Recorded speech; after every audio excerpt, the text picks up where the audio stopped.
ఒక వ్యక్తి తన భార్యతో ఇలా అంటాడు, మన ఇంటి పని అంతా పూర్తయింది, ఇక పెయింట్ వేయడం ఒక్కటే మిగిలి ఉంది. అటు చూడు, నా తమ్ముడు ఆ ముసల్దాని తల్లి సేవలో పడ్డాడు. పాత ఇంటికి వెళ్ళి మిఠాయి డబ్బా తీసుకురా, ఊరంతా పంచాలి. ఆ పాత ఇంటిని నేను తగలబెట్టేస్తాను.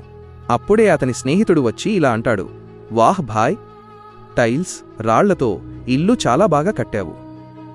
సరే, ఒక దాంట్లో నువ్వుండు, ఇంకో దాంట్లో మీ అమ్మ ఉంటుంది.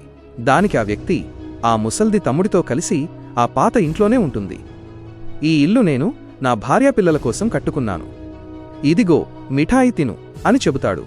అప్పుడు స్నేహితుడు ఇలా అంటాడు, నేను మధ్యాహ్నమే తిన్నాను. మీ తమ్ముడు ఇల్లు పూర్తయిన సంతోషంలో మొహల్లా అంతా లడ్డూలు పంచాడు. అది విని అతను, నిజంగానా అని అడుగుతాడు.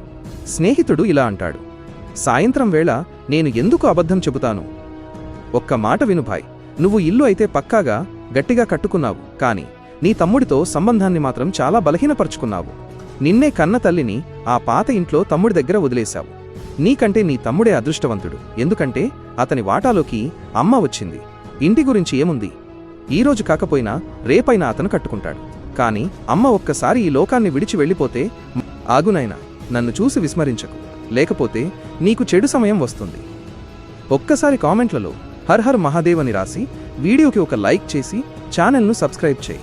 నీ ప్రతి కోరిక నెరవేరుతుంది, మళ్ళీ తిరిగి రాదు. ఇది విన్న తర్వాత అతను మారుతాడు. ఆ తర్వాత అందరూ కలిసి జీవించడం ప్రారంభిస్తారు.